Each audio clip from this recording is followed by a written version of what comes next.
원종훈 감독님께서 말씀 선포하실 때 모두 큰 은혜 받으시기 바랍니다.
(2월) 첫째 주일을 맞이했습니다. 하나님의 은혜가 사랑하는 여러분들에게 가득히 임하는 2월 첫째 주일 성회가 되기를 축복합니다. 사랑하고 축복합니다. 서로 인사하세요. 사랑하고 축복합니다.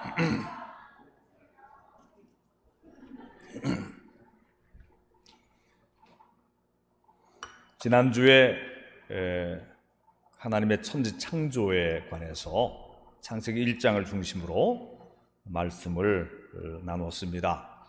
오늘은 창세기 2장, 3장으로 내려가면서 역시 또 창조에 관한 말씀인데 1장의 분위기와는 조금 다르지만 사실상 내용은 같은 내용입니다. 창세기 오늘은 3장 읽었지만 2장 4절 이하에 나오는 창조 기사에는 여호와 하나님께서 아담과 하와를 지으시고 에덴 동산 안에 살게 하셨어요. 여호와 하나님이 맨 처음 아담을 만드실 때는 먼저 진흙으로 빚으시고 그의 코에 하나님의 입김을 불어 넣어 주셨으므로 아담은 살아있는 생명이 되었다. 생명, living soul, living being, 르 네페시, 생명이 되었다. 우리의 숨결은 하나님이 불어 넣어 주신 생명의 기운이에요. 여러분들 우리가 그 폐로 호흡을 할 때에 산소는 들이마시고 이산화탄소를 내뱉고 단순히 이제 그런 기능만을 생각하는데 사실은 우리의 호흡은 이게 생명의 호흡인 거예요. 생명의 호흡. 산소가 우리에게 생명을 주는 게 아니라 하나님이 우리에게 생명을 주시고 우리가 세상 떠나간 날 그 호흡이 딱 멈추게 되는 것이죠. 그런데 우리는 예배와 찬송과 기도를 통해서 하나님의 영을 호흡하면서 살아가는 생명이에요. 살아있는 사람들이에요. 그러니까 기도하지 않고 예배 드리지 않는 사람은 영적 호흡이 멈춰 있는 상태이므로 육신으로는 살아있지만 영으로는 죽은 사람인 거예요. 믿으시면 아멘? 그런 겁니다, 여러분. 아담이라는 말은 원래 그 아드마에서 온 거예요. 그 아드마는 히브리어 단어로 흙이라는 뜻이에요.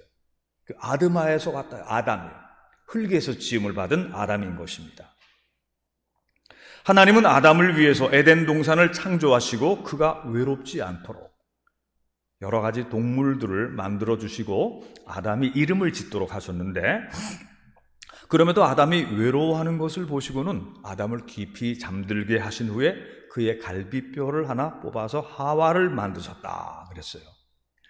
아담이 잠에서 깨어났을 때 하나님이 하와를 데리고 아담에게로 오셔서 둘이 같이 살도록 짝지어 주시는 그런 에덴 동산의 그 모습을 우리가 보게 되는 것입니다. 아담이 하와를 잠이 깨어서 처음 보았을 때에 한 그 고백이 인류 최초의 사랑의 고백입니다. 당신은 내 뼈 중에 뼈요 살 중에 살이라. You are my bone in my bone, flesh in my flesh. 하와는 돕는 배필로 창조되었고 아담과 하와 둘이는 함께 에덴 동산 안에서 살면서 서로 사랑하고 또 도와주며 즐겁게 살았죠. 에덴 동산은 각종 열매 맺는 과일 나무들과 또 곡식들도 많이 있었어요. 그런 것들이 아담과 하와의 풍족한 음식이 되어 주어서 의식주에 대한 걱정이나 다른 어떤 근심거리도 없었습니다. 에덴 동산 안에서는 말이죠. 그런데 에덴 동산 안에 딱 한 가지 범하지 말아야 할 규칙이 있었어요. 그것은 하나님께서 창조하신 동산 중앙에 있는 선악을 알게 하는 나무의 열매는 먹지 말도록 정하셨다는 것이죠. 그것을 먹는 날에는 반드시 죽으리라. 이렇게 주의를 주셨어요. 그런데 안타깝게도 어느 날 뱀의 유혹을 받은 하와가 선악과를 따먹어도 죽지 않아. 도리어 더욱 지혜로워져서 하나님과 같아질 거야. 뱀의 유혹에 솔깃해져서 처음에는 주저하다가 마침내는 그것을 따먹게 되고 그 사랑하는 남편 아담에게도 그걸 주어서 같이 먹은 것입니다. 이렇게 선악과를 따먹은 아담과 하와는 눈이 밝아졌어요. 자신들이 벗은 것을 알게 되었어요. 부끄러워하면서 무화과 나무 잎을 따다가 치마를 해서 입었어요. 인류가 처음 옷을 해입기 시작한 것입니다. 그리고 하나님께 들킬까 봐 피해서 숲에 숨었습니다. 하나님이 거니시는 소리를 듣고 하나님은 에덴 동산에 시차를 나오셨다가 아담과 하와가 피해서 숨은 것을 아시고 물으십니다. 아담아, 내가 어디 있느냐? 왜 숨었느냐? 내가 먹지 말라고 한 그 열매를 따먹었느냐? 이 질문은 태초에 아담뿐만이 아니라 아담과 하와의 후손들은 우리 모두에게 주시는 하나님의 물음인 것입니다. 범죄한 인간은 본능적으로 떳떳하지 못한 어떤 숨으려고 하는 그런 본능이 있어요. 하나님을 피하여 숨으려고 하는. 그러나 교회에 믿음을 가지고 교회에 나오신 사랑하는 성도 여러분들은 피하지 않고 하나님께로 찾아 나온 여러분들입니다. 여러분들은 그래서 이 구원받은 사람인 거예요. 믿으시면 아멘.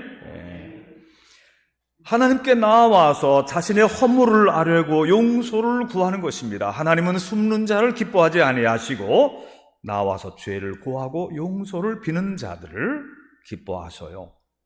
하나님은 우리를 위해 중보자를 보내주시고 우리가 직접 고하기 어려울까 봐 예수 그리스도를 우리의 변호인으로 세워주신 것이죠. 그래서 예수님의 이름으로 기도하도록 하고 예수님의 이름으로 예수님과 함께 주님 앞으로 나오게 하신 것이죠. 그러므로 죄 짓고 숨거나 피하지 말고 주님께로 나와서 인생의 근원적인 문제의 해결을 받아야 하는 것입니다. 인간이 하나님을 겁내게 된 것은 죄로 인해서인 것이죠. 그것을 따먹는 날에는 반드시 죽으리라고 엄히 금지하신 하나님의 규칙을 어겼으니 마음이 평안할 리가 없는 것입니다. 죄 지은 인간은 그 마음의 평안이 사라지고 불안과 두려움 속에 도피하는 본성이 자리 잡게 된 것입니다. 근데 하나님이 아담에게 그 선악과를 따먹은 일에 대해서 이제 추궁하셔요. 왜 먹지 말라가 한 그것을 먹었느냐. 그러니까 아담이 자기 아내한테 책임을 돌리고 있어요. 원래 그 죄 지은 자들은 변명을 잘하는 거예요. 제일 먼저는 자기 잘못을 그 원인을 하나님께로 슬쩍 돌리면서 하나님께서 만드셔서 나와 같이 살게 하신 그 여자가 내게 줌으로 제가 먹었습니다. 그렇게 변명을 구차하게 늘어놓고 있어요. 좀 비겁하잖아요. 그죠? 하나님이 만드셔서 저와 함께 하게 한 그 여자가 나한테 줘서 먹게 했습니다. 그랬어요. 죄 지은 아담의 변명은 떳떳하지 못하고 비겁하기까지예요. 솔직히 자기 죄를 아뢰고 더하여 자신의 아내를 위해서 아내의 잘못을 제가 책임지겠습니다. 이렇게는 못하더라도 말이죠. 선악과를 따먹으신 내 탓이 아니고요. 아내 탓입니다. 이렇게 얘기를 하고 있어요. 사랑하는 성도 여러분들이요. 남의 탓만 하는 것이 그게 바로 타락의 증거인 것입니다. 요즘 세상 다 네 탓이요, 네 탓이요 다 그러잖아요. 다 남의 탓만 얘기하죠. 그 사람들이 다 죄 안에 있는 사람들이기 때문에 그런 거예요. 나의 불행, 우리의 불행의 원인이 다 너 때문이 아니고 남 탓이 아니고 나로부터 시작되어야 되는 거죠. 내가 먼저 나 자신을 돌아보고 하나님께 나의 잘못을 구하고 그리고 어떤 부분은 남의 허물도 내가 대신 책임지겠습니다 하는 것이 이게 문제 해결의 방법인데 예수님이 바로 그것을 우리에게 가르쳐 주신 거예요. 예수님은 아무 죄도 없으셨지만 나와 여러분의 죄, 인류의 죄를 당신이 다 지시고 골고다 십자가에 못 박혀 죽으셨어요. 하나님은 그것을 통해서 세상 죄를 해결해 주시려고 큰 계획을 이루신 것이죠. 그런데 아담이 하와에게 책임을 돌리자 하와는 뱀에게 그 책임을 돌리고 있습니다. 뱀이 나를 꿰었으므로 내가 먹었나이다 그랬어요. 뱀은 사탄과 마귀를 상징하기도 하잖아요. 우리는 우리의 죄나 허물을 마귀나 사탄 때문이라고 돌리는 책임 회피가 옳지 않다는 것을 다 알고 있어요. 왜냐하면 하나님이 우리에게 그런 정도의 판단력을 우리에게 다 주셨기 때문에 그런 거예요. 마귀가 그랬습니다. 그렇게 한다고 해결되는 게 아니거든요. 비록 유혹하고 시험하는 자가 있다 하더라도 죄를 지은 책임은 내게 있는 것이지요. 그래서 주님은 우리에게 이렇게 기도하라고 하셨습니다. 우리를 시험에 들게 하지 마옵시며 다만 악에서 구하옵소서. 너희는 이렇게 기도하라. 우리를 시험에 들게 하지 마옵시고 다만 악에서 구하옵소서. 하나님은 하와를 유혹해서 죄를 짓게 한 유혹한 뱀을 저주하셨어요. 이게 지금 축복의 동산이 이제 저주가 계속해서 주어지고 있는 것입니다. 피조물 세계 속에서 제일 사랑받지 못하고 사람들로부터 혐오받는 동물이 뱀입니다. 모든 창조물이 다 아름답게 지어졌는데 새끼들은 다 예뻐요. 다 귀엽고 새끼들은. 그래서 뱀은 새끼도 무서운 거예요. 징그럽고. 여긴 무언가 태초부터 기원된 인간의 비극적인 운명과 연관된 어떤 기원론적인 어떤 것이 있는 거예요. 하나님이 창조하신 광대하고 오묘한 세계 안에서 사탄과 마귀같이 인간을 시험하여 하나님께로부터 멀어지게 하려는 어떤 존재가 있는데, 그러나 그렇다고 해도 그들이 다른 종교의 에집트의 신화라든가 바벨론의 신화라든가 중국의 신화라든가 어떤 나라들의 어떤 옛날 그 신화들 속에 신들의 싸움, 신들의 전쟁, 선신과 악신의 대결, 이원론적인 그런 차원이 아니고, 하나님의 천지 창조 속에는 우리가 다 알 수는 없지만 어떤 회방꾼들이 있는데, 그것도 하나님이 만드신 피조물 속에 속하는 거예요. 하나님이 책망하시고, 그리고 사람들에게는 그런 것들에 의해서 점령당하지 말고 그런 것들을 너희들이 이겨내야 된다, 이렇게 말씀하고 계신 것이죠. 이제 하나님의 저주는 하와에게도 선언됩니다. 이 저주가 선언되고 있어요. 하와에게는 아기를 임신한 후에 해산의 고통을 심하게 겪게 하셨어요. 요즘도 그런 사고가 가끔 일어나지만 예전에는 아이 낳다가 그 산모가 생명을 잃는 그런 경우도 많았어요. 이 해산의 고통을 심하게 하셨다. 그리고 남편에게 종속되게 하셨다. 이게 죄 지은 세상의 모습인 것입니다. 그리고 또 아담에게도 저주가 똑같이 주어지고 있어요. 아담에게 주어진 벌은 노동의 고통을 무겁게 하시오. 원래 에덴 동산 안에서는 그런 고된 인생은 아니었거든요. 노동의 고통을 무겁게 하셔 이마에 땀이 흘러야만 먹고 살게 되어 하셨어요. 죄짓기 전에는 없었던 노동의 고역이 벌로 내려진 것입니다. 이제부터는 아담이 땅을 개간할 때에도 저주받은 땅이 잡초와 엉겅퀴 가시덤불들을 무성히 내물어 괴롭게 할 것이고,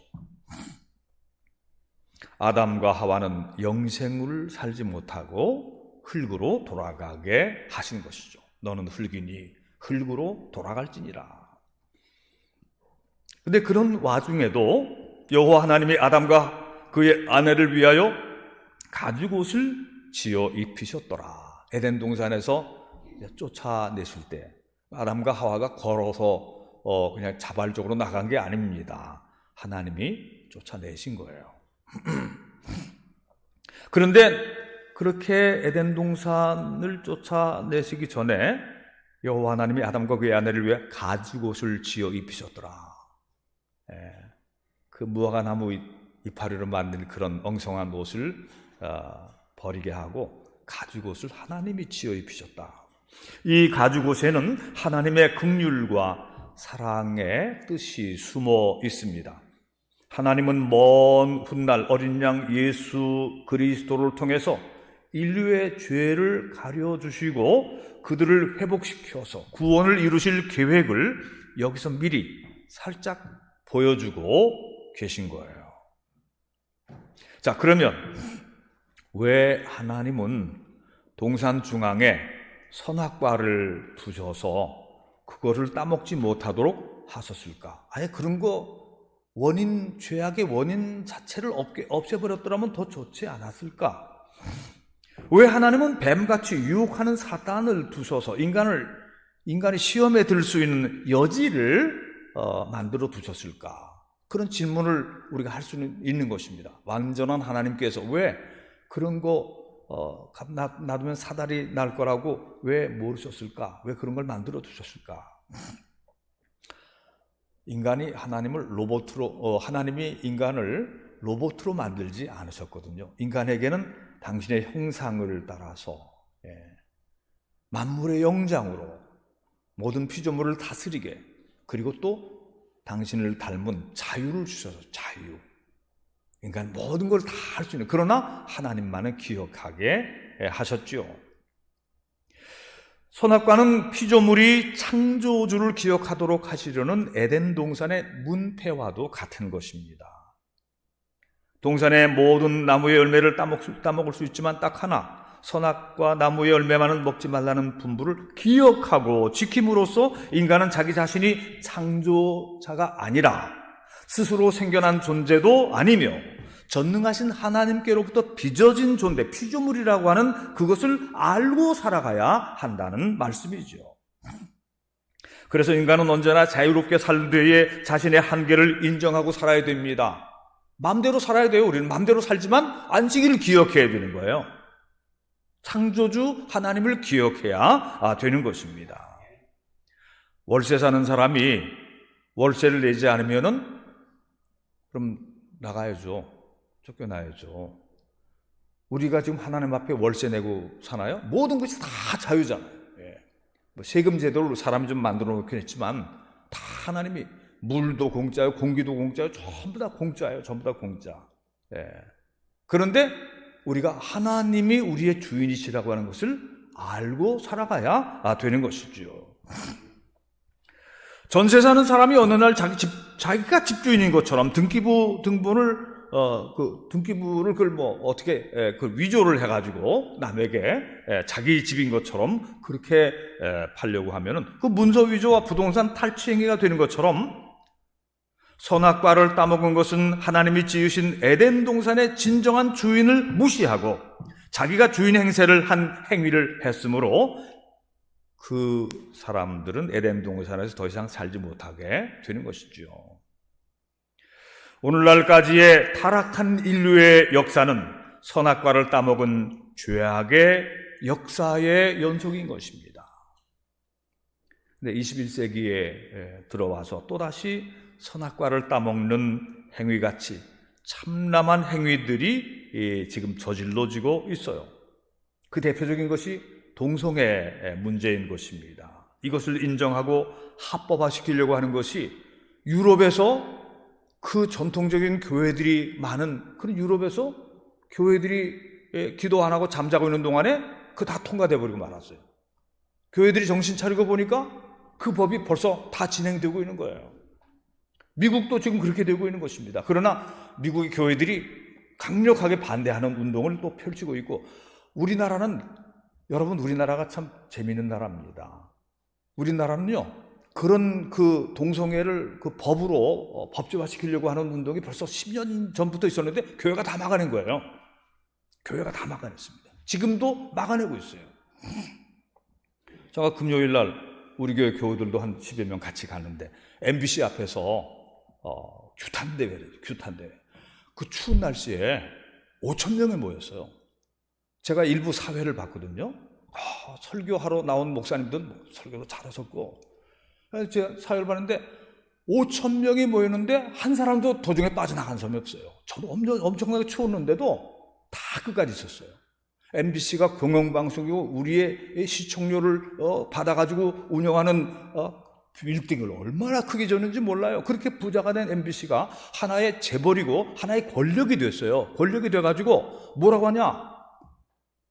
하나님은 없다, 이렇게 얘기하는 거예요. 말하자면, 우리가 지난 주일에 남자와 여자로 창조하시고 종류대로 창조하시고 다 그랬는데 거기는 하나님이 개인을 창조하셨다는 거죠. 그리고 나는 원래 하나님의 창조주가 나를 개인으로 창조하셨어. 그 노래를 아주 그냥 그 공영방송에 막 부르게 하고, 그리고 그 동성애 그룹에서 지원하고 있는 그런 사람들이 무슨 얘기를 한 줄 알아요? 지저스가 나의 파트너래. 글쎄, 그런 그 성의 파트너라는 얘기하는 거예요. 그게. 이런 것을 우리가 모른 채 하고 있어서 되느냐? 그 연사들 중에, 설교가들 중에, 발언한 사람들 중에 이런 얘기를 하더라고요. 이거 만약 이슬람교회 알라신에게 그렇게 얘기해봐라, 여기 폭파당한다 그랬어요. 석가모니한테 그런 말을 했다고 해봐. 그러면 불자들이 다 모여서 목탁치면서 지금 할 거 아니냐. 하나님의 이름을 모독하고 반성경, 반기독 이렇게 하는데 교회가 가만히 있으면 되느냐? 다 규탄하고 그랬어요. 이 교회가 살아있습니다. 저도 그랬어요. MBC가 선악과를 따먹었다. 하나님은 감찰하신다. 어느 날 MBC 이름이 없어질 수 있다. 각성해라. 하나님 두려워할 줄 알아라. 예. 아멘? 예. 그러니까 이제 시청 거부하는 정도가 아니라 MBC에 광고를 내는 그런 기업들 그 불매운동까지도 나갈 거라고 그렇게 하고 있습니다. 여러분, 우리는 이 성경의 신앙을 지키면서 또 증거하면서 고백하면서 나가야 할 것입니다.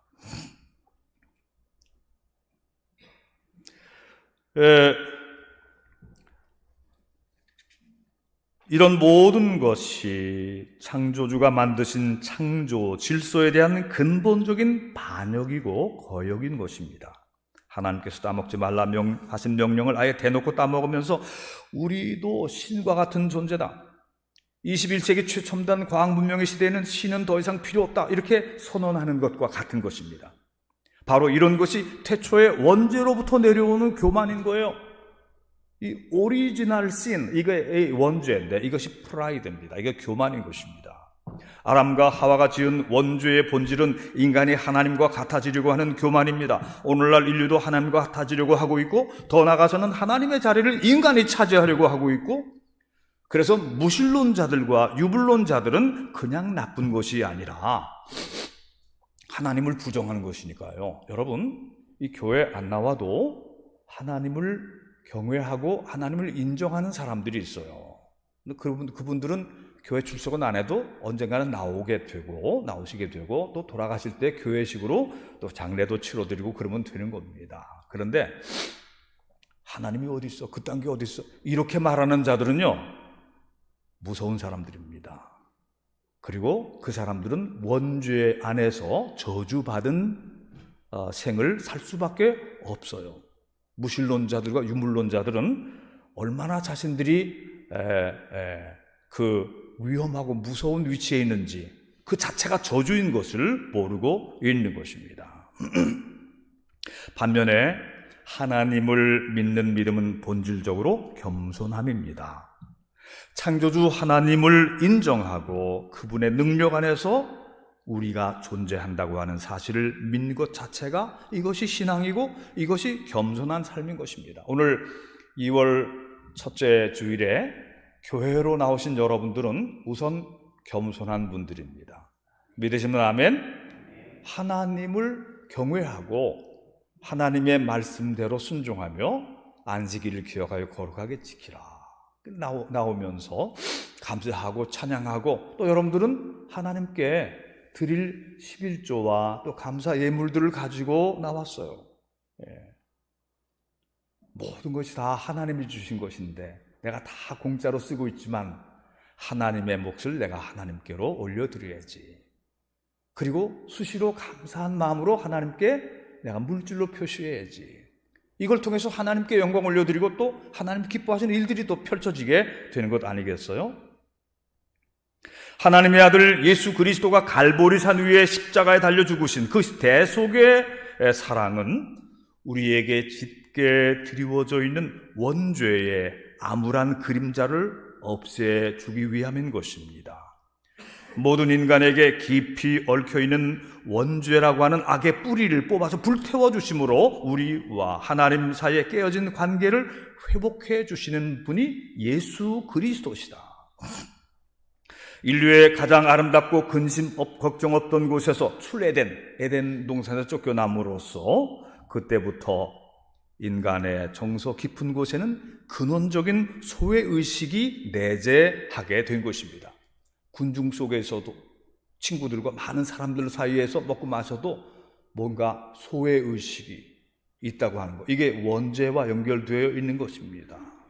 그러나 우리는 늘 주 안에 서 있고 하나님의 은혜 안에 거하는 것은 그 원죄의식을 넘어가는 것이지요. 한 번 인간 세상에 들어온 이 죄악은 악성 세균처럼, 코로나보다 10배, 100배 더 무서운 그런 무서운 세균처럼 아담과 하와의 후손들의 영혼과 마음을 감염시켰어요. 피폐하게 했고 죽였습니다. 죄가 번성하게 되어 인간들은 고통 속에 살다가 죽게 되었으므로 근원적인 구원의 대책이 필요하게 된 것입니다. 하나님은 인간을 아름답게 창조하셨지만 인간이 하나님이 주신 자유를 방종으로 잘못 사용하였으므로 인간들에게는 복잡한 고난과 아픔에 불행한 인생들이 펼쳐지게 된 것입니다. 그러나 아담과 하와의 후손들 이 인류는 불행해졌지만 하나님이 그들을 아주 버리지 아니하셨다고 하는 것, 이것이 창조 신앙 속에 그것이 숨어있는 그림인 것입니다. 하나님의 구속 역사는 저들이 에덴 동산에서 쫓겨난 이후에 불행한 생활 중에도 하늘에서 변함없이 비추는 햇빛과 또 비와 또 물과, 이게 자연은총이라고, 자연은총. 인간이 죄 지었지만 하나님께서 햇빛을 빼앗지는 않으셨잖아요. 비도 내리게 하시고 자연의 아름다움도, 이게 자연은총을 우리에게 주셨는데, 그런데 그 안에 하나님께서 벌거벗은 몸을 가리도록 가죽옷을 해입히신 사랑과 긍휼과 자비하심 속에서 하나님의 구원의 계획이 은밀하게 시작되고 있는 것입니다. 이것이 성경을 관통하고 있는 하나님의 사랑인 것입니다. 이 사랑은 예수 그리스도의 오심을 통해서 성취되었고, 그리고 십자가에 죽으시고 부활 승천하신 후에 하나님 우편에 앉아 계시다가 저리로서 산자와 죽은 자를 심판하러 오실 예수님의 재림을 통해서 완성되는 것입니다. 아멘. 우리는 하나님의 사랑 속에 살아가고 하나님의 숨결을 받아서 숨쉬고, 그리고 장차 주님의 나라로 돌아가게 될 하나님의 자녀들인데, 하나님이 우리를 포기하지 아니하셨고, 그리고 예수 그리스도를 보내주셔서 믿는 믿음의 자녀들은 벌써 믿음으로 구원받고, 우리가 이 땅에서 발붙이고 살아갈 동안에는 여전히 어려움도 많겠지만 장차 약속하신 그 하나님의 나라에 들어갈 때는 에덴 동산보다 더 아름다운 완전한 천국에서 주님과 함께 살게 될 그 날이 약속되어 있다고 하는 것, 주님이 우리를 버리지 아니하셨다고 하는 것, 이것을 오늘 성경을 통해서 알게 되는 것입니다. 기도하십시다.